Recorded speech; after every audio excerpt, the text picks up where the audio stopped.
Saludamos a las autoridades que nos acompañan. En esta ocasión, la profesora Jimena Po, coordinadora académica de la Cátedra de Racismos y Migraciones Contemporáneas, David Arboleda, fundador de la Red de Periodistas Migrantes, académicas y académicos de la Facultad de Comunicación e Imagen, integrantes de la Red de Periodistas Migrantes, amigas y amigos.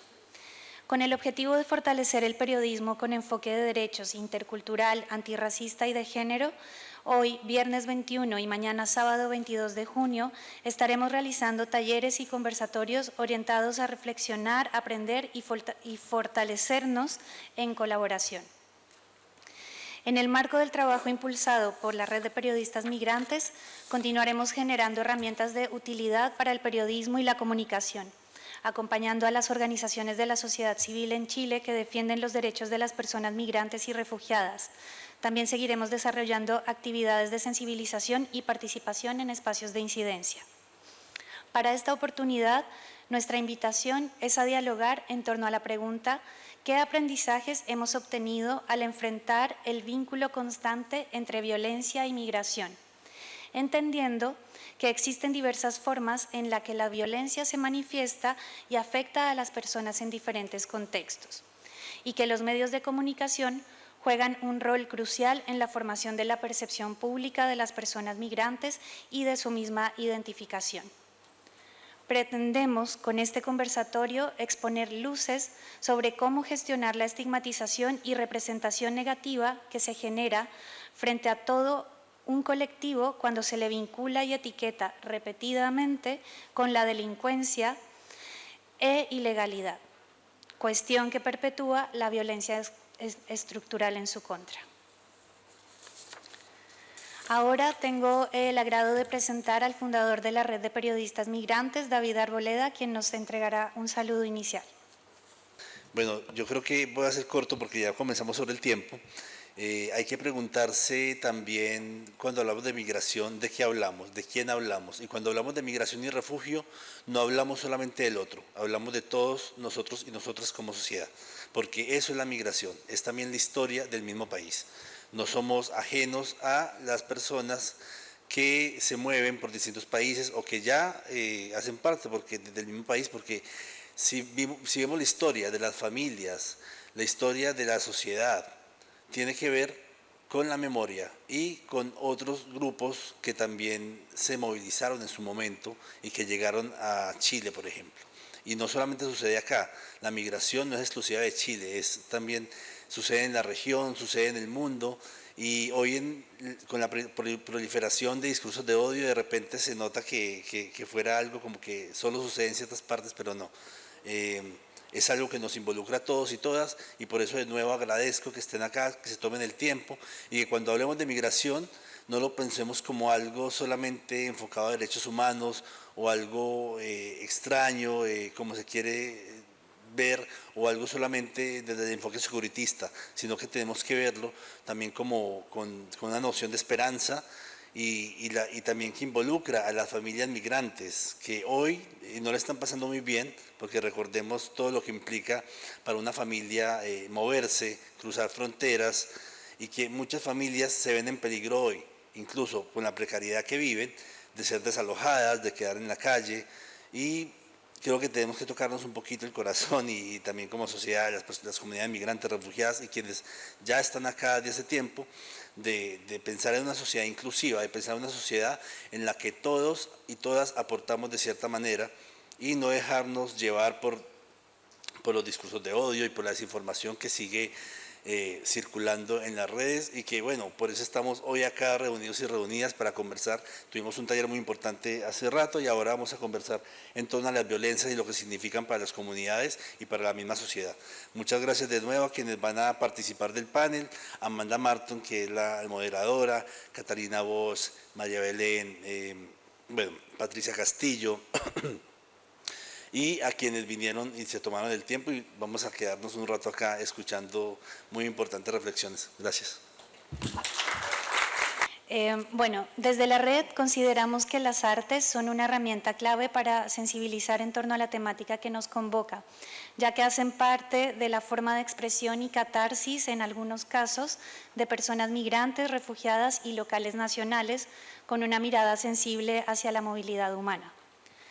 Las artes tienen el poder de contar historias de una manera que resuena especialmente con las emociones del público, humaniza las experiencias de quienes nos hemos trasladado de un lugar a otro en nuestras diversas condiciones y nos permite comprender y empatizar de una forma muy particular con nuestros desafíos y esperanzas. Quisimos abrir este conversatorio con la exposición Contranarrativas, Imágenes Migratorias de la artista visual Lisette Aravena, cuya obra, que pudieron ver replicada en la entrada, fue realizada en el año 2016 como tesis de posgrado del artista. Si bien la obra visual nos introduce simbólicamente al diálogo que tendremos más adelante, quiero destacar algo que el artista me comentó y fue cómo en el proceso de obra los medios de comunicación influyeron en ella, replicando en sus textos y discursos la mal llamada condición de ilegalidad de las personas. Y cómo en el transcurso de los años fue cambiando al tomar conciencia de la indebida utilización del término inmigrante ilegal a reconocer la condición de irregularidad gracias a conversaciones con otras personas migrantes y académicas que le hicieron notar este uso estigmatizante del discurso. Es por esto que creemos que campañas como Ningún ser humano es ilegal, el taller que realizamos anteriormente o este mismo conversatorio son tan importantes de seguir replicando. Lisette no nos pudo acompañar, pero nos compartió un pequeño video donde explica su obra.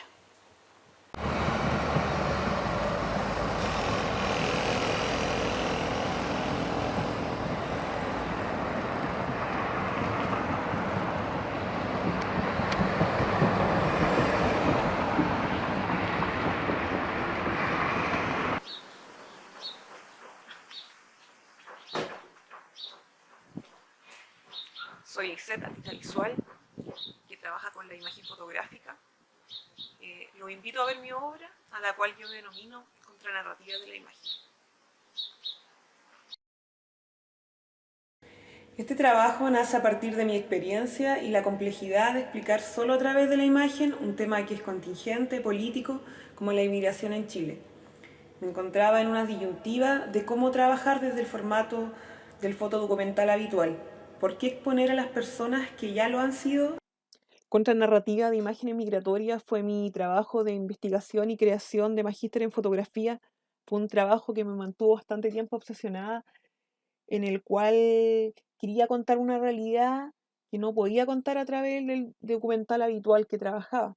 Entonces empecé a trabajar con postfotografía, con darle otro sentido a las imágenes que ya existen, hacer esta reutilización de imágenes, y di con esta cámara termográfica en la cual empecé a hacer fotos en los barrios en Santiago Centro, en barrios donde habían muchos inmigrantes. También yo vivía en lugares con, con muchas personas que compartía, eran inmigrantes, entonces ahí mi obsesión con el tema. Eh, Di con este dispositivo porque me acordaba que en la frontera se usan mucho las cámaras de vigilancia, estas cámaras termográficas que son para detectar, en este caso, que captan el calor de las moléculas de los cuerpos y así toman detenidas a las personas que pasan de forma ilegal.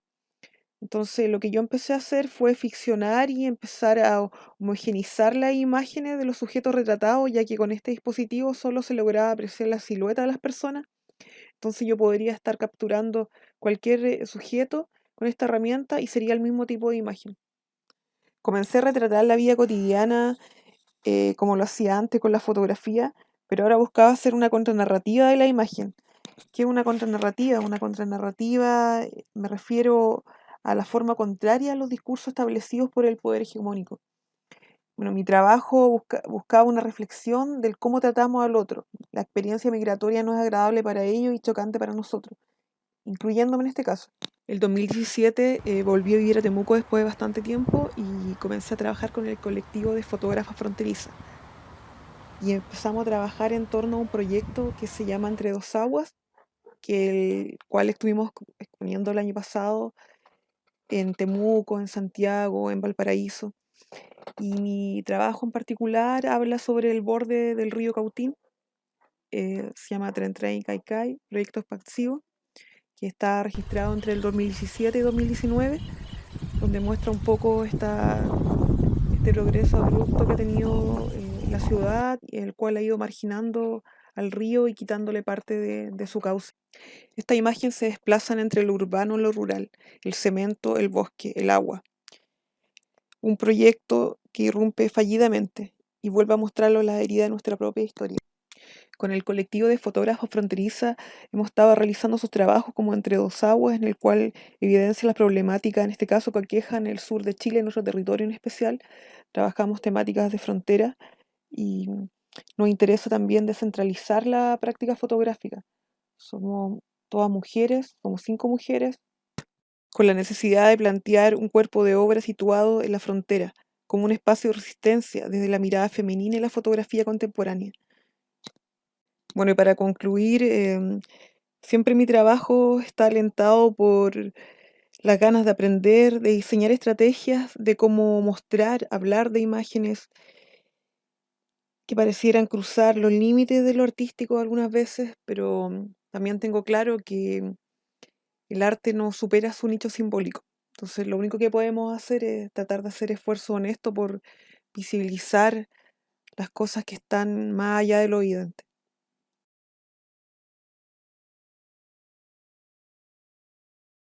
Agradecemos a Lisette Aravena por esta importante muestra fotográfica. Gracias.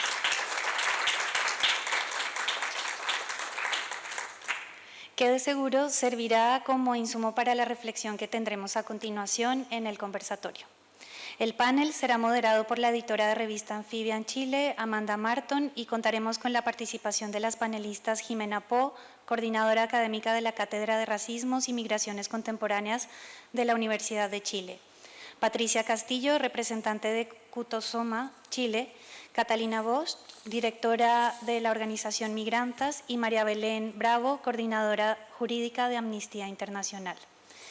Adelante, por favor. Qué gusto tenerlos acá a todos y todas. Agradezco particularmente a las autoridades que han venido, no porque crea que son superiores o inferiores a todos los demás presentes, sino porque es una rareza o una raridad muchas veces contar con su presencia en situaciones como esta, por lo que agradecemos profundamente y ojalá tengan la oportunidad de nutrirse de conocimientos, de aportes y por supuesto de contactos con quienes están aquí presentes. De verdad, muchas gracias. Para partir, me gustaría comentar algunos titulares que han salido de medios de comunicación el último tiempo, las últimas semanas, como punto de partida para nuestra conversación.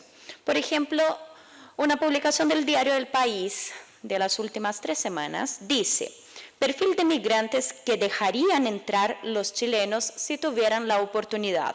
2 puntos, altamente calificados y mujeres solas. Si uno va a los comentarios de esa publicación, había algunos que decían: por mí no dejaría entrar a ninguno. Otro titular de prensa publicado en La Tercera: oportunidad económica para Chile. La migración es una oportunidad económica para Chile. Visitando los comentarios de la misma publicación, que tenía una serie de datos e informaciones nacionales e internacionales, las respuestas eran fake news, desinformación. Nos vemos a diario con presentaciones de personas migrantes, como bien se dijo, mencionadas de manera inadecuada, diciendo migrantes ilegales. Muchas veces se utilizan el término migrantes para hablar de personas que vienen de Venezuela, de Colombia, de Haití, pero se usa extranjeros para hablar de personas provenientes de Europa, Estados Unidos o Uruguay. Muchas veces vemos imágenes de personas migrando, incluso cuando el tema de migración que se está tratando es económico, social, cruzando la frontera de manera presuntamente irregular, pero no considera que muchos de nosotros hemos llegado aquí al país, muchas veces por avión o otros tipos de transporte. Se tiende a mostrar personas negras, incluso cuando las personas que se están hablando en términos de migración son personas provenientes de países como Argentina. Entonces, nos vamos dando cuenta de que hay, por supuesto, una serie de estereotipos, engaños, desengaños y muchas otras cosas que toda la desinformación o los vínculos constantes entre violencia y migración nos hacen dar cuenta de que algo equívoco está pasando, algo complejo está pasando. Solamente considerando estos pequeños elementos, que si ustedes buscan hay muchísimos más, me gustaría que cada una de nuestras panelistas comentara brevemente qué conclusiones o qué comentarios les gustaría hacer sobre esto, ¿no? Sobre estas representaciones y publicaciones y comentarios en redes sociales que vemos a raíz de este vínculo constante entre violencia y migración y, por supuesto, del auge de xenofobia en Chile. Para partir, me gustaría pedir a María Belén Bravo que comente sobre esto, cada una brevemente, y después vamos a las preguntas específicas. Muchas gracias. Bueno, a propósito de lo que mencionaban, hay algo que a mí me llamó muchísimo la atención y creo que a muchos de ustedes también, que fue cuando escuchamos este año la cuenta pública del presidente de la República y que mencionó al menos en 3 ocasiones, si es que no más, sobre migrantes ilegales.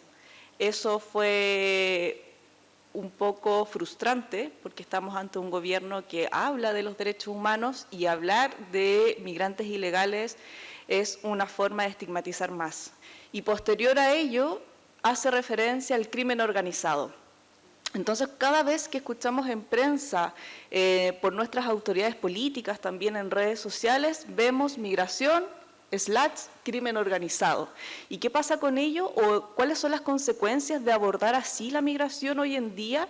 Y hablando de movilidad humana en términos completos, porque acá no hacemos distinción de personas refugiadas, tampoco víctimas de trata de personas o tráfico de migrantes, sino que solamente se engloba a todas las personas migrantes. ¿Y qué ocurre? Que finalmente cuando vamos o vemos el Congreso nos damos cuenta que proyectos de ley que buscan tipificar el delito de ingreso clandestino, es decir, que las personas que ingresen por pasos no habilitados terminen cumpliendo una pena por ingresar así, vuelvan a tomarse la palestra del Congreso. Y eso incluye que parlamentarios y parlamentarias empiecen a legislar sobre tipos de proyectos que no hacen más que criminalizar la migración. Entonces creo que eso ha sido uno de los problemas, resumidamente, que hemos observado con respecto a cómo se ha abordado hoy día la situación de la movilidad humana. Catalina, ¿podrías comentarnos al respecto de eso y en específicamente qué es lo que están haciendo organizaciones como Migrantas para tratar estos temas? Sí, bueno, algo que llama la atención es que justamente a propósito de lo que comentas del país, sobre cuáles serían los migrantes que podrían ser valorados, digamos, en su llegada al país, algo que llama la atención es que cuando se hace el análisis sobre las personas que fueron empadronadas, coinciden bastante con ese perfil. O sea, la gran mayoría tiene estudios superiores, universitarios completos, ¿sí? Un promedio superior a la población nacional. Entonces, eso, si se considera eso, podría ser un buen motivo para que las autoridades pasen de haber llamado a un empadronamiento a tomar la decisión de efectivamente regularizar, porque en eso tenemos una gran incógnita. Nos seguimos preguntando para qué sentido tuvo el empadronamiento, para qué el Estado, incluso desde la lógica del gasto público, para qué el Estado hizo ese esfuerzo y para qué quiere esos datos. ¿Para qué quiere esos datos si no va a terminar siendo para efectivamente cumplir con el ofrecimiento inicial que fue la regularización?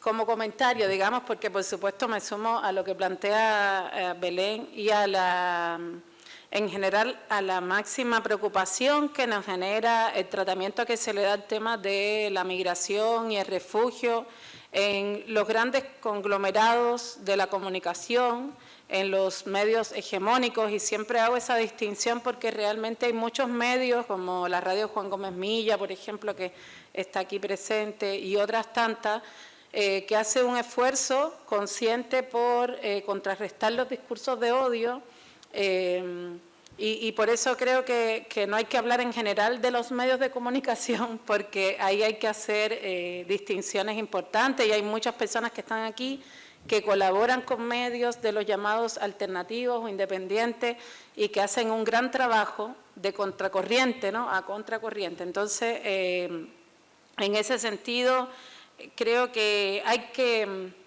me salto a lo mejor a las siguientes preguntas, pero a propósito de lo que hace Migrantas, es tratar de cuestionar esos discursos, de poner otras miradas en la palestra, y sobre todo, yo creo que generar muchos puentes entre quienes estamos desde la otra orilla, ¿no? Creo que eso es fundamental, saber que no estamos solas, que no estamos solos, y que hoy día nos toca resistir, hace mucho tiempo que lo venimos haciendo, hoy quizás lo tenemos que hacer con más fuerza, pero va a dar frutos, sin lugar a duda, y el hecho de que estemos aquí es uno de esos frutos. Muchas gracias, Catalina. Patricia, pensando específicamente en que Kutusoma, por supuesto, tiene un rol súper importante en términos de las narrativas, ¿no? Y todo esto que puse en un principio tiene que ver con las quizás malas narrativas o cuáles son las consecuencias de las narrativas. Por favor, coméntanos sobre eso. Ya. Hola, les saludo a todos y a todas y a todos. Primero tengo que partir diciendo que me da mucha alegría ver personas negras en estos espacios, porque yo siempre digo, vamos a ennegrecer los espacios. Y justamente una de las razones, por ejemplo, que tengamos esos titulares es porque faltan ennegrecer esos espacios, faltan ennegrecer los medios de comunicación, falta que tengamos personas con conciencia racial en esos medios de comunicación. Dicho eso, también quiero hacer otro llamado, ¿no? Que tú dices, ok, que el titular era que querían personas altamente calificadas.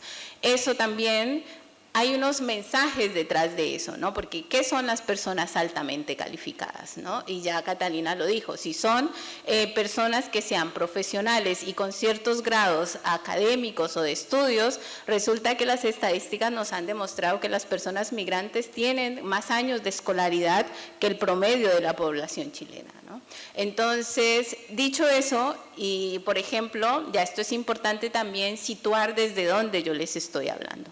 Yo soy una mujer negra, colombiana, que se crió en el departamento de Putumayo, que es un departamento mayoritariamente con comunidades indígenas, ¿no? Entonces, desde esa perspectiva yo también les vengo a hablar, porque, por ejemplo, en Colombia, las personas afrodescendientes en general tienen menos años de escolaridad que el promedio colombiano, ¿no? Entonces, si vemos, acá en Chile hay una gran población de personas afrodescendientes colombianas, y si queremos personas altamente calificadas, claramente no somos nosotras, ¿no? Ni nosotros. Aún más, y si ahondáramos un poquito más en qué tipo de migrantes queremos o quiere, digamos, la población en general chilena. Jamás de los jamases te van a describir a una persona como Abelardo o como yo. Jamás, ¿no? ¿Qué te van a decir? Personas blancas, preferiblemente ojiazules, no sé, ojiverdes, ¿no? Rubias, jamás te van a describir a alguien como a mí, ¿no? Y otra cosa que también quería decir era sobre, esto es un estereotipo, y un estereotipo que también lo ha sufrido el pueblo tribal afrochileno, y lo mismo con las personas afroargentinas. Y aquí es un llamado, porque tú dijiste que cuando hablan sobre personas, sobre migración, mostraban personas negras, cuando posiblemente esas personas vengan de Argentina. Cuidado, porque en Argentina hay personas negras. O sea, sí, en toda América hay personas negras, no hay ni un país que no tenga personas negras. Y nosotros en Colombia, que tenemos departamentos súper blancos, ¿no? Nosotros decimos, ok, en Colombia no hay ni un departamento, por ejemplo, que no tenga personas negras. Y en América Latina y en América igual. No hay ni un país en donde no hayan personas negras. Entonces tenemos que tener cuidado cuando transmitimos, por ejemplo, ese tipo de mensajes. Y lo otro, que lo anoté, ok. Ya, también, si preguntamos de qué países queremos la migración, porque tú lo mostraste, ¿no? Que acá en Chile la migración es sur-sur. Te aseguro que no queremos esa migración acá en Chile. Sur-sur, no, que vengan los europeos, ¿cierto? Porque los europeos no nos van a traer pobreza y no nos van a traer delincuencia, cuando eso fue lo que trajeron, pero ajá, ¿cierto? Pero bueno, no te van a decir eso. Y entonces ahí, y voy a repetir, desde también donde yo activo, desde la agrupación que se llama Kutusoma. Y nosotras en Kutusoma nos dedicamos a difundir narraciones de personas afrodescendientes o de personas negras en toda América Latina. Entonces el trabajo que nosotras hacemos es, ok, históricamente, ¿cómo nos han narrado las demás personas? ¿Cómo nos ven a nosotras las personas negras? Ok, nosotros no queremos que nos sigan narrando. Nosotras tenemos voz y nosotras tenemos conocimiento. Nosotras mismas vamos a escribir nuestra historia y vamos a escribir nuestras narraciones como lo que nosotras somos y de dónde provenimos, ¿no? Entonces, básicamente eso, y ahí tenemos varias herramientas que usamos como podcast, libros, fanzine, hacemos clubes de lectura, tenemos un centro de pensamiento, tenemos un semillero de escritura, en fin, ya, pero básicamente es eso, es romper con la forma en que históricamente hemos sido narradas. Y gracias. Bueno, al comentar eso, ¿no? Creo que hay algo que ustedes se darán cuenta que existe en Chile, en muchos medios de comunicación, el intento por mostrar una diferencia, ¿no? Y es muy probable que la mayoría de los migrantes, si no todos, nos veamos exactamente iguales a los chilenos, porque somos latinoamericanos, ¿no? Y creo que ahí hay muchas veces ese intento por decir en Chile no hay personas negras, por ejemplo, entonces para mostrar que alguien es migrante pongo una persona negra, cuando en verdad en Chile también se ha desconocido a la población afrodescendiente, y eso por supuesto es sumamente complejo. Vamos a profundizar pronto en los aspectos interseccionales y de muchos otros elementos en esta conversación, pero antes de eso quiero invitar a hablar a Jimena Po, pensando en esas reflexiones acerca de los principales errores o tendencias, o incluso cuando no son errores sino una búsqueda consciente de los medios de comunicación por vincular la violencia y la migración. Gracias, Jimena. Bueno, sí, yo creo que hay que ir un poco más atrás también y pensando en cómo se configuran las salas de redacción. Y estoy pensando en los grandes medios, también en los medios comunitarios, en todos los medios en general que existen en Chile, pensando tanto de comunicación como periodísticos, ¿no? Porque hay algunas también diferencias y continuidades. Y esas salas de redacción en general, sobre todo en los medios hegemónicos, es decir, aquellos que tienen mayor incidencia también en las decisiones políticas, en fin, esas salas de redacción, que me ha tocado estar en algunas en algún momento de mi historia, ahí se reproducen los discursos de odio, todo tipo de discursos de odio, ¿no? En términos xenófobos, en términos racistas, en términos de exacerbar las diferencias para subalterizar al otro. ¿Para qué decir los temas interseccionales que tienen que ver con el machismo, etcétera? Las salas de redacción todavía son muy patriarcales también, etcétera. Entonces, uno les enseña a los estudiantes también golpear la mesa, ¿no? Es decir, si ustedes ven que se está tomando una decisión ética compleja, si existen estos discursos, bueno, golpear la mesa, con lo difícil que es eso, ¿no? Por dejar el trabajo, los pueden despedir, etcétera, etcétera. Las condiciones son precarias, sabemos todo eso. Además, pero sí creo que y ahí se reproduce esa colonialidad extendida, que también la dictadura produjo también formas de pensar cuál es el sujeto, cuál es la persona que le interesa a Chile. También, ¿no? Que esa persona que le interesa a Chile, ¿cuál es el buen chileno? O como decía una constituyente de ultraderecha, Sí, chilenos de verdad, ¿no? Sí. ¿Quién es el chileno de verdad? ¿Quién es el inmigrante de verdad que nos interesa? Exacto, el verdadero chileno. No cualquier claro. constituyente, la presidenta de la Claro. comisión Es- anterior. la No es exactamente, menor. perdón. Beatriz Hevia, pongámosle nombre. Pongámosle nombre, tal cual, del Partido Republicano, ¿no? Entonces, esos discursos que vemos, ¿quiénes son los verdaderos, los legítimos? Entonces uno se pregunta, ¿cuál es la legítima persona que tiene derecho de existir?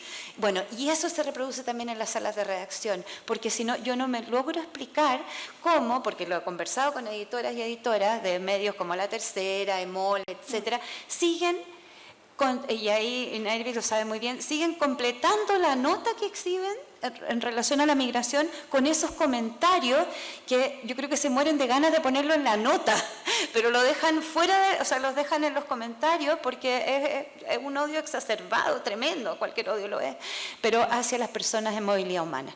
Entonces ahí hay un juego perverso en relación a también cómo se constituyen las personas en este territorio que deberían existir, así de terrible es, incluso con la población indígena, etcétera, con todas las poblaciones que no es esa blanquitud que también, y homogénea, que la propia dictadura exacerbó desde el neoliberalismo, en el sentido de que aquí cada uno se hace a sí mismo, cosa que es mentira, como la meritocracia también, o sea, ¿quién es el migrante o la migrante que me interesa? Bueno, también es la que se relaciona con la meritocracia.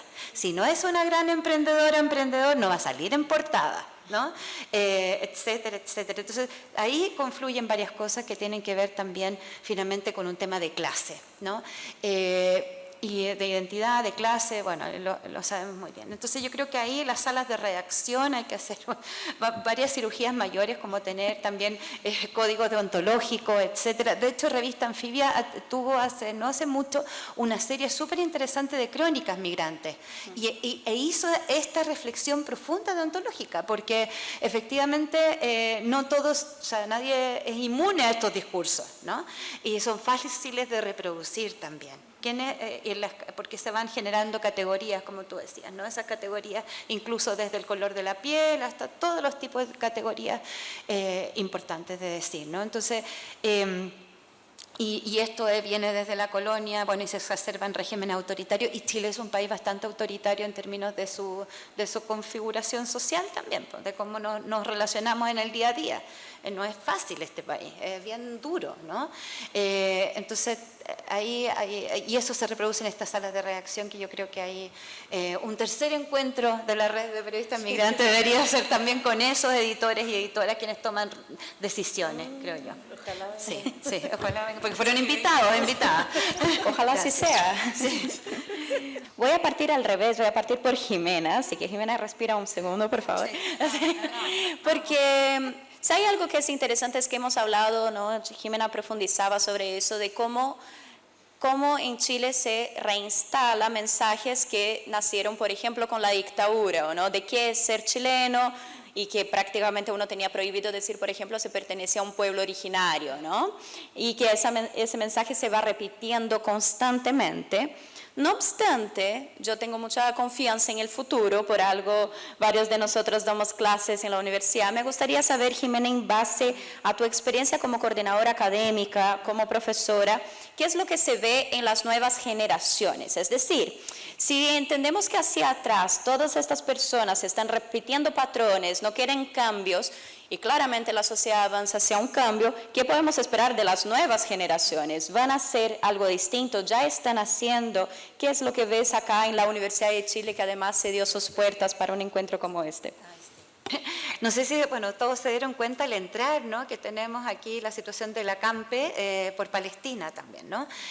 Más allá de las consideraciones que significa ese ACAMPE para la propia universidad, en fin, por su funcionamiento y todo eso, y cómo se han dado las condiciones, creo que tenemos cada vez más jóvenes, digamos, con mucha conciencia también respecto de este mundo que se sigue construyendo justamente desde esos lugares tan autoritarios, dictatoriales, genocidas, etcétera, ¿no?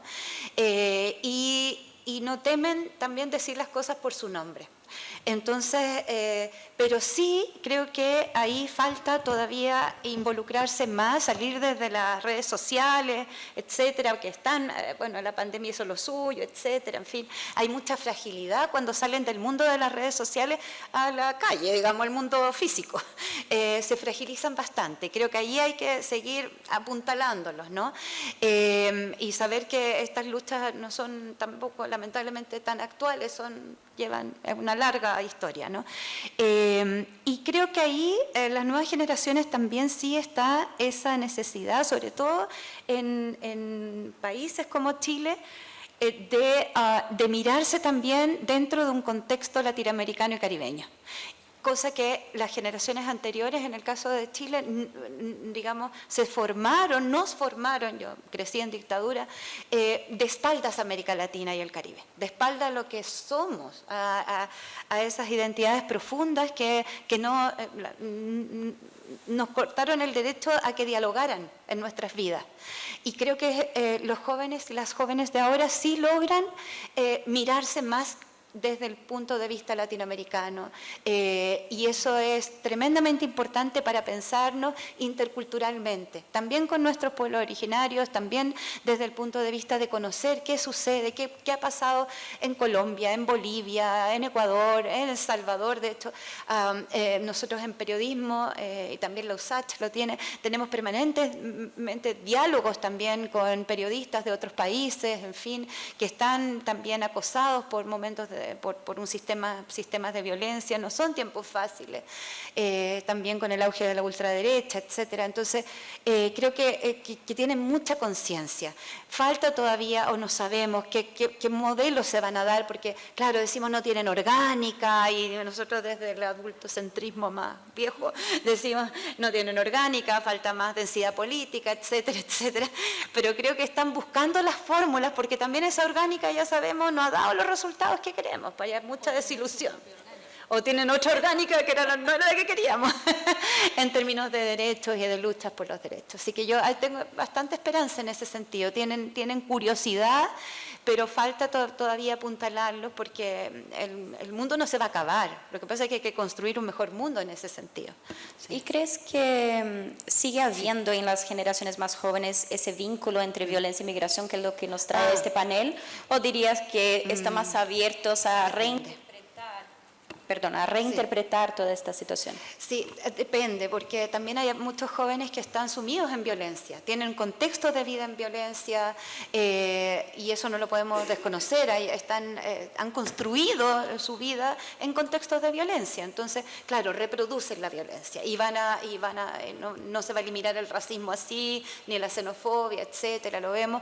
Incluso cuando yo me refería a la fragilidad, es porque fácilmente se gatilla la violencia, ya lo vemos en contextos escolares, etcétera, porque les cuesta todavía argumentar, ¿no?, en sus discusiones, en fin. Ahí hay una responsabilidad también de los aparatos ideológicos, ¿no?, en general. Pero sí, yo creo que a ver, es que depende en qué contextos han estado. En esos contextos de violencia también yo creo que son también bastante resilientes muchos de ellos. Y depende también de la conciencia crítica, que ahí tenemos todos y todas nosotros una responsabilidad tremenda, ¿no?, de ir profundizando esa conciencia crítica, no solamente entre las nuevas generaciones, sino en diálogo intergeneracional, porque también nos falta a nosotras también. Golpear la mesa más, ser más activos y activas, y salir, digamos, del escaparate. Creo que ahí falta bastante. De hecho, aquí muchos de los que están aquí en el Acampe son de la Facultad de Comunicación e Imagen, de ahí proviene el Acampe. Entonces, en general, ¿no? Pero yo el otro día conversaba con varias de ellas, y ahí termino, de las estudiantas, y les decía, bueno, ¿de qué les sirve a la comunidad palestina en Gaza, en fin, que ustedes se saquen una selfie, pues así de brutal fue mi conversación, con la bandera, etcétera, y estar aquí? O sea, ¿de qué les sirve? O sea, yo creo que no saben ni siquiera muy bien ¿qué es esto acá? ¿Por qué no hacer otras cosas? ¿Por qué no buscar con relaciones exteriores, con la propia universidad, que también las universidades estatales, por ejemplo, que reciban estudiantes palestinos, profesores y profesoras, buscar otras fórmulas más activas, ¿no? Entonces, como también tienen tanta desconfianza en las instituciones que creen que eso no va a resultar, si lo hacen. Pero a lo mejor sí resulta, luchar por cosas así más concretas. Creo que ahí falta todavía esa, no sé si me logro explicar bien, pero salir un poco de ese lugar de... Salir al mundo, digamos. Así, y que las historias las protagonizan otros también, no solamente quienes dan cuenta de las historias. La organización Migrantes, entre otras cosas, hace un activismo migrante en clave feminista y comunitario. Me gustaría que pudieras comentar la importancia de ese enfoque feminista y comunitario para analizar todo lo respectivo a los migrantes y cómo apoyar a las personas migrantes. Como veíamos en el caso del estudio CEP, decían que querían mujeres solas. No deja de sorprender ese dato, ¿no? No es menor, es que un poco perverso quizás. Trabajo doméstico, pero por ahí va la cosa. Analicemos eso, por favor. Mira, yo justo cuando estaba escuchando a Jimena le iba a decir que necesitaba una transfusión de esperanza, porque no tengo ese optimismo. ¿En qué sentido? Y justamente a propósito del feminismo. Hace poco se ha estado celebrando la aprobación de la ley integral contra la violencia, ¿no? Y a mí me pasa, viendo la noticia y siendo feminista y trabajando muchos años también desde el enfoque de género y por los derechos de las mujeres, una sensación de mucha frustración, porque hay un montón de avances y reivindicaciones en materia de protección de las mujeres y de sus derechos que me parece muy importante, y eso está bien festejarlo, pero las mujeres migrantes, muchas, están invisibles, especialmente aquellas que están en condición de irregularidad. Pero muchas otras que incluso no estándolo y estando en regularidad migratoria sufren muchas violencias, como el racismo, como la violencia institucional, como la violencia simbólica. Y es muy frustrante y muy doloroso como un gobierno que se declara feminista y que impulsa una ley de protección integral perpetúa la violencia contra las mujeres migrantes y refugiadas, ¿no? Y desde esa perspectiva creo que todavía hay un problema mayúsculo en relación a este tema, y es que muchas personas, incluso feministas, personas que están a favor de la igualdad y la justicia social, no nos ven, no nos incluyen dentro de esa humanidad para la cual están trabajando. Reproducen con la acción o con la omisión la invisibilización, las injusticias, las desigualdades. Y desde esa perspectiva, creo que incluso en lo que a mí me toca, además, particularmente cuando trabajo con personas jóvenes, de distintas edades, no necesariamente las personas más jóvenes están teniendo la capacidad y la conciencia para vernos.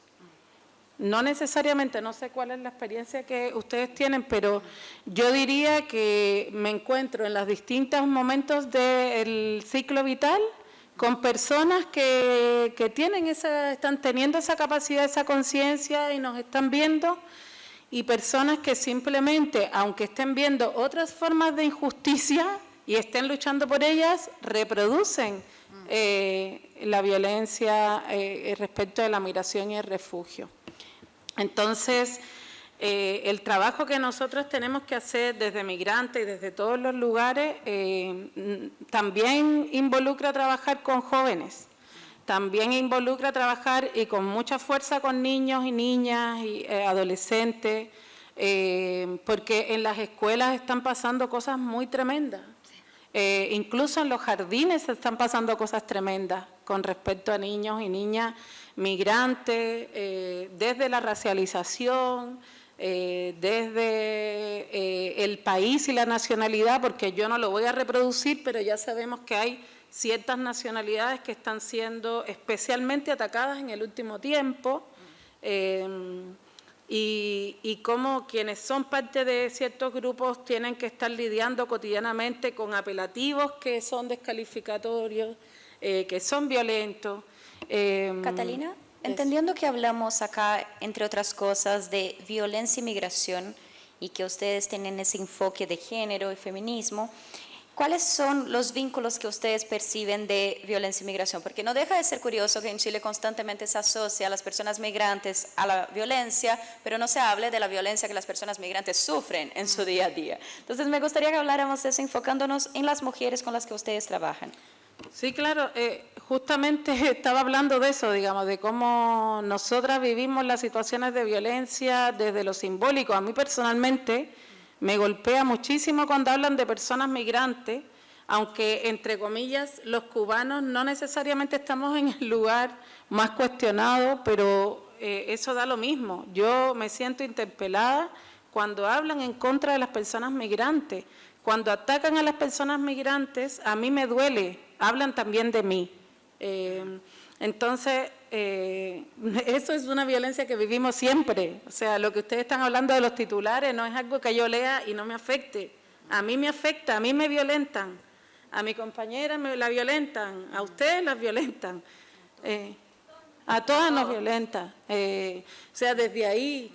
¿Y para qué seguir andando con lo que le pasa, como decía, a las niñas en la escuela, a las mujeres en el consultorio, a las que van a las instituciones públicas a pedir ayuda y también le tiran el portazo porque no tienes el carné?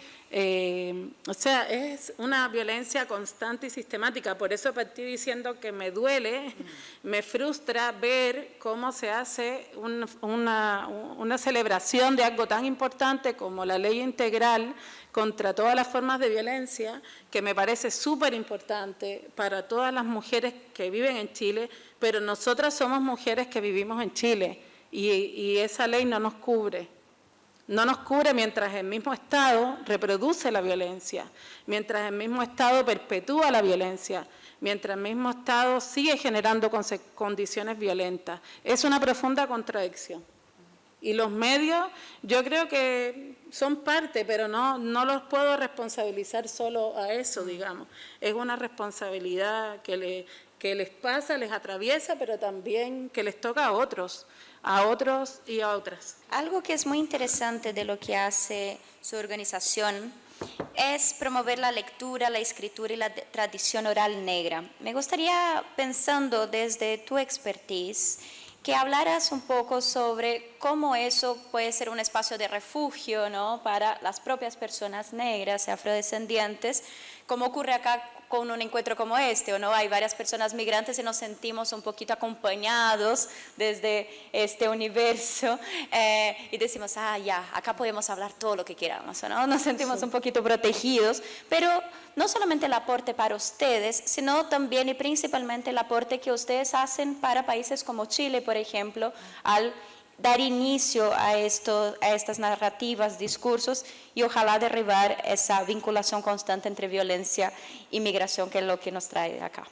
Ya, primero quiero partir mencionando que mientras nosotras, nosotros y nosotres estamos aquí, igual hay personas, me voy a enfocar en personas migrantes, ¿no?, que en este momento la están pasando muy mal, personas en tomas que están teniendo que evacuar esos espacios, ¿no?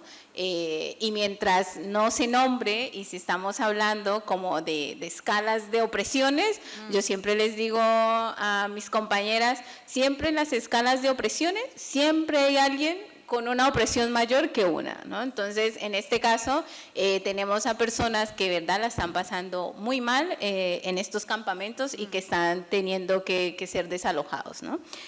Lo otro, antes de responder tu pregunta, voy a hacer una referencia porque este es un caso que a mí me ha dolido en el alma y yo, Lardo, perdón que te nombre tanto, pero yo sé que a ti también. Y es el caso de Emanuel, ¿no? Es un caso que a mí de verdad me ha partido el alma, es muy desgarrador, y entonces uno ve estos casos y uno es como, no, qué esperanza. El niño tenía 5 años y muere ahogado en una piscina porque un compañerito le hace bullying y lo tira a la piscina, ¿no? Y el niño muere ahogado. Y asimismo tenemos muchas situaciones de racismo en los colegios, muchísimas. Es muy doloroso. Entonces, cuando vemos esas situaciones, como que yo te entiendo perfectamente, como que la esperanza uno es como, no, de verdad es como... O sea, son niños y niñas, estamos hablando de 5, 6 años, ¿no? Entonces, ¿qué los lleva a reproducir esos mensajes de odio, ¿no? Entonces, todo eso a una le quita como la esperanza, de verdad. Pero bueno, el trabajo hay que hacerlo, así que vamos a responder la pregunta. Ok, las narraciones, ya, primero también es importante como derribar un mito, y es que las personas negras no escriben. Eso es mentira, ¿no? Y de hecho en Colombia nosotros tenemos unos escritoras y escritoras fantásticas, ¿no? O sea, Manuel Zapata Olivella, médico, filósofo, el tipo era un crack, ¿entiendes? O sea, el tipo, no sé, yo estoy fascinada, ¿entiendes? Entonces, las personas negras siempre han escrito. Que no hayan sido visibilizadas es otra cosa.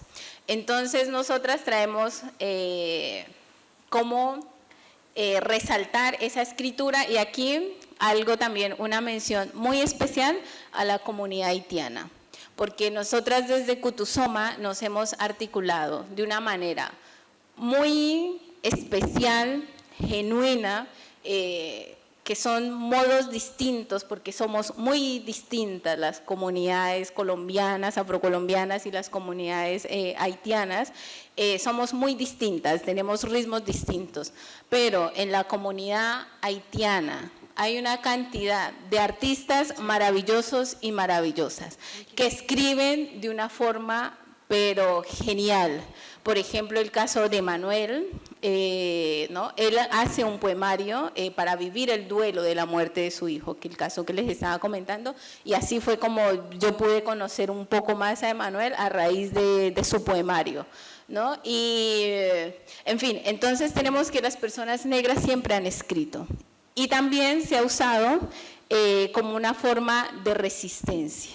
No siempre, yo les digo, en este momento estamos escribiendo un libro, son 5 mujeres de Cuba, de Haití y de Colombia que están escribiendo sus historias, y próximamente lo vamos a lanzar.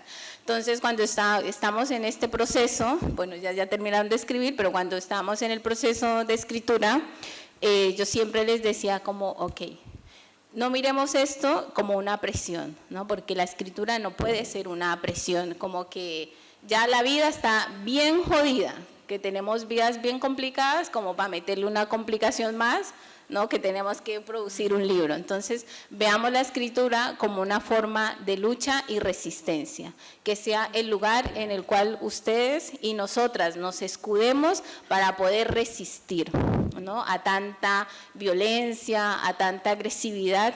Entonces, siempre la escritura es eso, es como nuestro refugio, ¿no? Y aquí Delia Cerda dice como nuestro zulo, ¿no? Siempre tenemos que buscar como un zulo, que es lo contrario a la antítesis de Judith Butler con un cuarto propio. Ya, pero en fin, es como eso. Y lo mismo con la tradición oral, que la tradición oral para los pueblos afrodescendientes siempre ha sido muy importante también. Entonces, también, por ejemplo, en este proceso de escritura del libro, siempre para nosotras fue muy importante reunirnos cada semana y poder hablar, ¿no? Entonces teníamos que estábamos escribiendo, pero a la vez nos estábamos reuniendo a poder conversar sobre lo que las personas, sobre cada una de lo que las mujeres estaba escribiendo. Y eso es importante porque hay un tema de seguridad y de espacios seguros, que lo que tú lo acabas de decir. Aquí nos sentimos seguras. Ok, nosotras tenemos que generar estos espacios en donde nos podamos sentir seguras para poder hablar abiertamente y que no nos sentamos como señaladas o juzgadas. Eso. Ya, muchas gracias, Patricia. Vamos con María Belén. María Belén, entendiendo el trabajo que haces como coordinadora jurídica de Amnistía Internacional y pensando en lo que hablábamos previamente, ¿no?, de las expertices y particularidades de cada uno de los enfoques que tienen ustedes, ¿cuál ha sido el trabajo de Amnistía para tratar de enfrentar ese vínculo constante entre violencia y migración? Esa es una de las preguntas, pero también me gustaría que destacaras si hay casos de personas migrantes que se han acercado a ustedes y también si hay casos de chilenos que se hayan acercado a ustedes en búsqueda de más información y no tantos estereotipos. Gracias. Bueno, acá pudimos escuchar a las personas en el panel, a mis compañeras, cómo contaban parte de su realidad y la verdad es que uno va escuchando y se va dando cuenta, se va analizando de que es muy difícil la migración. La movilidad humana en general, ya el hecho de la persona tener que salir de su país, por las razones que sean, ya sea voluntaria, forzada, ya es complejo. Y llegar a un país que tampoco tenga las políticas públicas de acogida correspondientes, lo hace aún más difícil todavía. Entonces, el panorama en materia de personas migrantes, de personas refugiadas, es súper difícil. Hoy día, y también lo han dicho, estamos en un momento en donde es resistencia. En Amnistía Internacional hablamos mucho de la teoría del cambio, y la teoría del cambio es siempre tener un país mucho más justo, que esté encabezado por los derechos humanos, pero hoy día cuando hablamos de materia de migración y migración y personas refugiadas es súper complejo, o sea, no podemos avanzar, solamente hay que resistir y defender los pocos derechos que se les reconoce, y eso es súper complejo. En Amnistía Internacional trabajamos tanto desde la investigación, la incidencia política, las comunicaciones y también la educación en derechos humanos. Pero si observamos el Congreso, nos damos cuenta que también el Congreso es un fiel reflejo de la sociedad chilena, nos guste o no nos guste. O sea, el debate que se arma en el Congreso es el mismo que está instalado en la sociedad.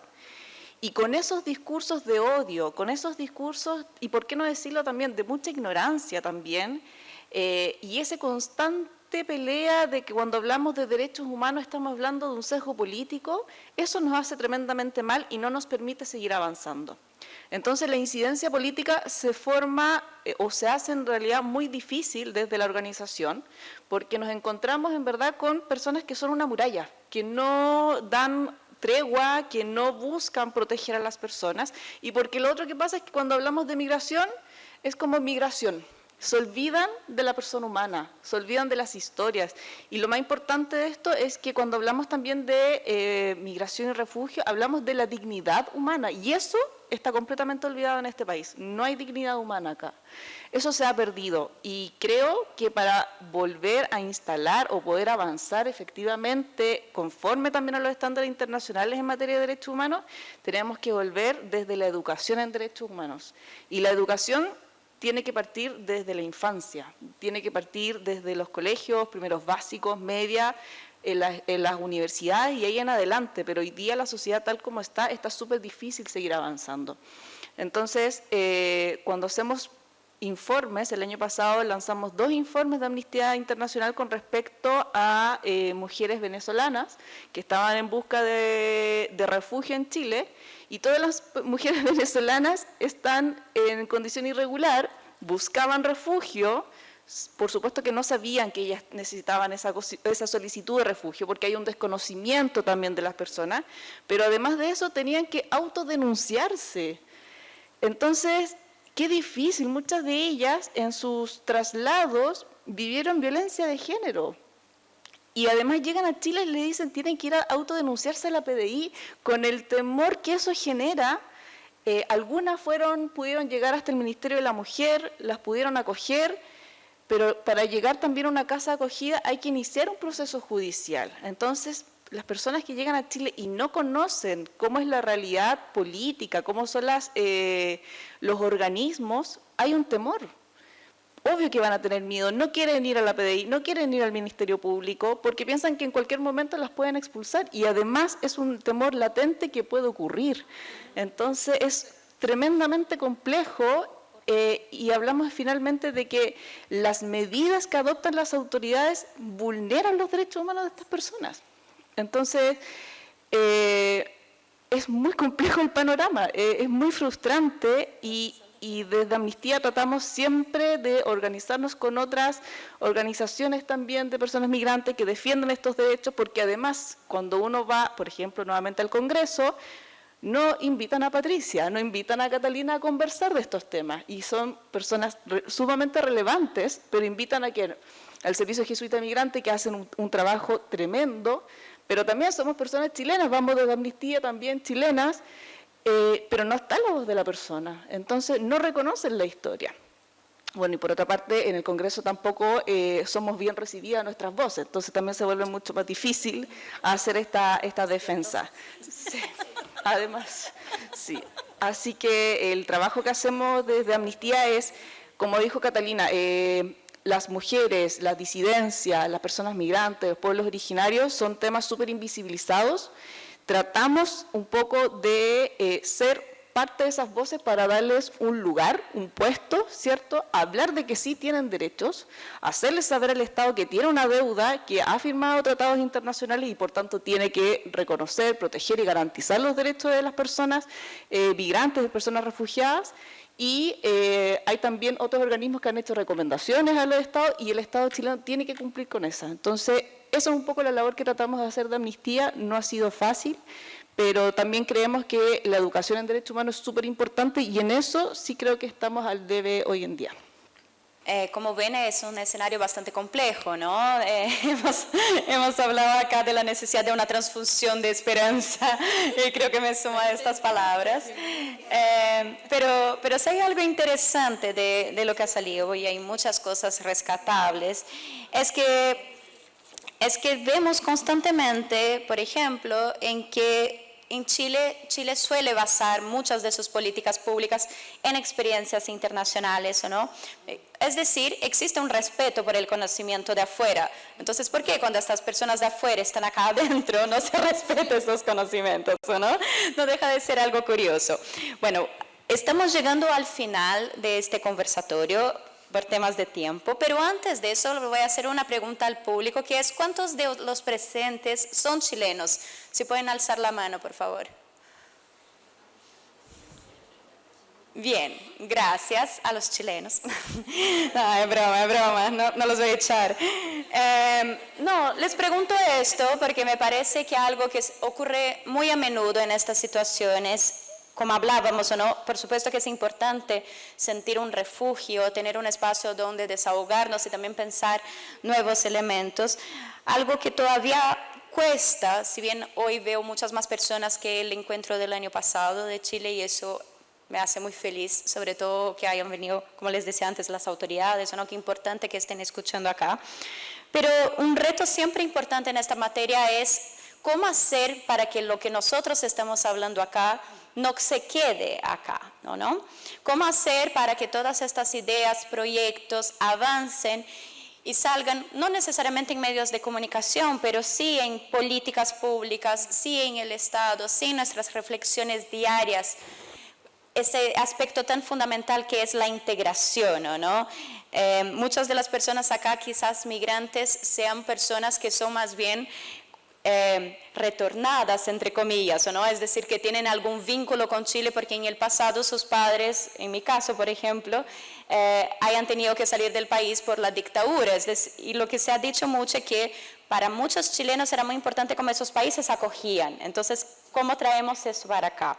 Así que la pregunta final a cada una de ustedes y al público les voy a pedir que todas las preguntas que tengan envíen al Instagram de Red de Periodistas Migrantes para que podamos contestar posteriormente cada uno de nosotros porque los tiempos están ajustados. ¿Hay tiempo? Me acaban de decir que lo contrario. Así que les pido que las preguntas, por supuesto que en el café la pueden hacer, pero también que la puedan enviar al Instagram y que vayamos visibilizando nuestras respuestas, las respuestas de nuestras panelistas. Pero la pregunta final a cada una de ustedes, antes de que yo termine el conversatorio con algunas palabras de cierre, es justamente cómo hacer o qué están haciendo para involucrar a los chilenos en este debate y que finalmente podamos avanzar, porque sí estamos en, entre comillas, su país y queremos ser un aporte también y podemos ser un gran aporte. ¿Cómo podemos avanzar hacia eso? Voy a partir por las de al medio, que siempre fueron las últimas en esta ronda. Primero Patricia, luego Catalina, María Belén y por último Jimena. Muchas gracias. Al menos lo que nosotras intentamos desde Kutusoma, que por cierto, bueno, voy a esperar las preguntas del público porque dije, ay, nadie me ha preguntado qué significa Kutusoma. Ya, pero en fin, lo que nosotras intentamos al menos es siempre hablar como desde la integración, ¿no? Tratamos, por ejemplo, de usar como las herramientas que tenemos disponibles, en realidad que son nuestras redes sociales, entonces realizar muchas actividades. Mañana teníamos una y la tuvimos que cancelar por la lluvia, sí, porque estaba enfocada en niñeces la actividad, entonces dimos, ok, la aplazamos, en fin, es como eso, tenemos el podcast, invitar a la gente que le escuche. También, por ejemplo, nuestra apuesta ahora con este libro que les estoy comentando es que son historias de mujeres migrantes que la mayoría llevan como 5 o 6 años acá en Chile. Entonces, es hacer clubes de lectura en diferentes instituciones y organismos en donde las personas puedan conocer y darle un rostro a la migración, ¿cierto? Porque siempre vemos como cifras y como que si los que migraran, no sé, son bultos. No, pues son personas, ¿no? Y en este caso estamos hablando de mujeres y mujeres jóvenes, que son las que van en el libro. Entonces, digamos, intentamos en el marco de nuestras posibilidades y herramientas que tenemos a mano, es eso. Hacer difusión, visibilizar, articularnos con algunas organizaciones, organizaciones pues de base, también con algunas municipalidades, en fin, eso es como lo que podemos hacer por ahora. Muchas gracias. Necesitamos Ojalá plata. hagan mucho más. Vamos, Catalina, por favor. Sí, bueno, esto también evoca un poco a lo de movimiento de mujeres, porque o sea, saben que la marcha del 8M es de las mujeres, ¿verdad? Desde que hacemos aquí en la Alameda, sí. Y hay toda una discusión, que si es separatista, que si no. Bueno, sí, nosotros tenemos un poco de las dos cosas. Porque hay espacios que tienen que ser de migrantes y refugiadas y reivindicamos esa necesidad. Porque tenemos un gran desafío con encontrarnos, con abrazarnos, asociarnos, potenciar nuestros vínculos, pero también tenemos muchos espacios en los que articulamos con instituciones, organizaciones y personas que no son migrantes, porque finalmente esto es una causa de derechos humanos.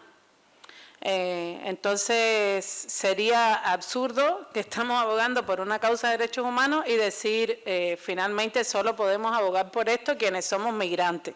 No tiene mucho sentido, ¿no? Así que de hecho estamos aquí y aquí en este espacio está Jimena, está María Belén, o sea, un poco esa que es lo que dice Patricia, creo que es nuestra misma realidad. Espacios en los que trabajamos de la mano con personas de Chile y porque somos personas, independiente de dónde, y otros en los que estamos trabajando con migrantes, pero también, como dices tú, con personas que retornaron, que es como entre todos y todas construir este mundo diverso y plural en el que cabemos, y tenemos que caber. Espacio hay. Sí. Muchas gracias, Catalina. Vamos con María Belén, por favor. Bueno, la verdad es que lo principal es siempre trabajar articulados y articuladas, como mencionaba también Catalina, buscar estos espacios con otras organizaciones, hablar también de estos temas que están en la palestra y también hacer esa bajada, ¿cierto? Porque hay veces que son temas tan técnicos, no todas las personas tienen los mismos conocimientos, entonces es importante hacer la bajada práctica de finalmente cómo estas medidas que se están implementando, cómo estos proyectos de ley que se están debatiendo en el Congreso podrían impactar negativamente o positivamente en la vida de las personas, y para eso es súper importante trabajar de manera articulada y en un lenguaje sencillo, simple, inclusivo, por supuesto, de manera de que mientras unamos más personas en la causa podamos defender también estos derechos que hoy día se ven cada día amenazados. Muchas gracias, Jimena. Sí, muchas gracias.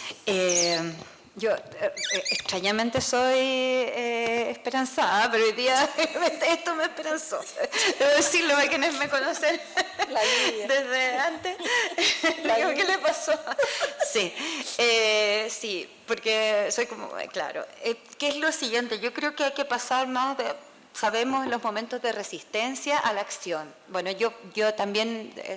fui migrante, creo que quien ha sido migrante nunca deja de serlo finalmente, ¿no? Muchos años, casi una década, y trabajé mucho también en mediación cultural, intercultural, sobre todo con población marroquí. ¿Y por qué digo esto? Porque era un barrio que ahora en Madrid está muy gentrificado, que es lavapiés, etcétera, pero en los 90 y 2000 no era así, digamos. Entonces, y se trabajaba muchísimo dentro de las comunidades, lo que decían ustedes, también trabajar en red. Creo que aquí también en el momento del estallido social o revuelta, y lo que vino después, los cabildos, las formas de encontrarnos, se produjo un momento que yo, como bien especial, le decíamos, aquí ya nos estamos encontrando, y los colectivos migrantes, las colectivas y los colectivos migrantes fueron muy, muy importantes, ¿no? En ese momento constituyente que duró muy poquito, pero fueron muy importantes, justamente para, creo que esos colectivos propiciaron el encuentro y la conversación y las formas de pensar también un país entre varios mundos, ¿no? No solo, y en ese espacio que se van, hay un concepto académico que hablan del in-between entre mundos, ¿no? Que se va ampliando. Creo que ese espacio se cerró, se ha cerrado, etcétera. Hemos vivido muchas cosas en muy poco tiempo, pero que yo creo que se puede volver a abrir justamente desde esos lugares de encuentro en juntas de vecinos, involucrarse cada vez más. Y desde las juntas de vecinos en adelante, en las escuelas, hay desde el periodismo también, hacer reportajes de investigación profundo mostrando las cosas también muy fuertes, ¿no? Las niñeces, por ejemplo, niños, niñas y adolescentes de calle que están en situación de calle en este momento, aquí afuera. ¿Y qué pasa ahí, no? Que yo hablaba hoy día en la mañana con Francis de Ashnur y decía, mira, cuando el Estado nos obliga, cuando encontramos un adolescente de 14 años en la calle, en Chile tienen que institucionalizarse y llevarse a lo que ahora el Sename se llama Mejor Niñez, que no es para nada Mejor Niñez. Entonces, muchas veces prefieren ni siquiera registrarlos, porque la vida va a ser incluso puede ser hasta peor que en la calle. Entonces, a ese nivel estamos de sufrimiento. Entonces, eso hay que denunciarlo y hay que actuar.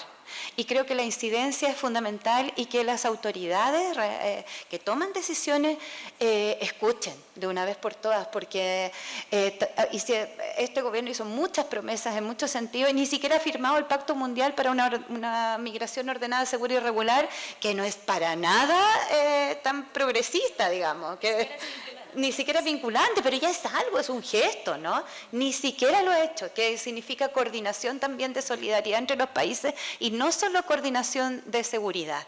Otra cosa que también creo yo que desde los niveles de discusión hay que denunciar es que, y cambiar, que no puede ser que migración y también niñez, ¿no? También esté arraigada, digamos, administrativamente en el Ministerio del Interior. ¿Cierto? Y de seguridad. Tiene que cambiarse intersectorialmente al Ministerio de Desarrollo Social, etcétera. O sea, son temas estructurales tremendos por los que hay que seguir luchando, pasar a la acción en ese sentido. Creo que es importante ahí generar esos puentes y seguir en pero no quedarse solo en las denuncias, sino que seguir avanzando en esos aspectos. Ya ven, ahora me estoy poniendo, ya se me pasó la esperanza, pero no voy a intentar retomarla. Creo que es importante, y quienes estamos aquí seguro que todos desde nuestros lugares, ¿cierto? Estamos trabajando en ello. Como ven, la jornada de hoy abordamos, les juro que les voy a dar espacio para aplaudir. Como ven, en la jornada de hoy hablamos de muchas cosas, hablamos de esperanzas y desesperanza, el rol de las palabras, de los gestos, de las autoridades, pero también de la población, de las políticas públicas, de las lecturas que realizamos. Los retos que suponen la aporofobia, la interseccionalidad, no por sí mismos, sino por cómo son tratados socialmente, entre tantas otras cosas. Quiero cerrar el conversatorio haciendo una invitación a las personas chilenas a consumir contenidos migrantes, a seguir redes de personas migrantes como están haciéndolo hoy, y ojalá también conociendo nuevos libros, nuevos textos, nuevas iniciativas, porque seguramente es un mar de conocimiento increíble, pero también a nosotros que somos personas migrantes, a ver qué es lo que están haciendo chilenos en el extranjero, ¿cierto? Ellos como migrantes, a ver qué es lo que están haciendo que quizás nos pueda inspirar y a seguir avanzando. De manera de cierre, tal como conversamos con David, solamente los dejo invitados a seguir todas nuestras redes sociales, a enviar sus consultas y conocer también algunos trabajos como el que se ha realizado, en este caso la revista Anfibia, que comentó Jimena, de una iniciativa llamada Laboratorio de Periodismo Performático y de narrativas migrantes en formato performático para llegar a una audiencia más diversa. Lo pueden ver después en nuestras redes sociales. Con esto damos cierre al conversatorio y un gran aplauso a todas las participantes.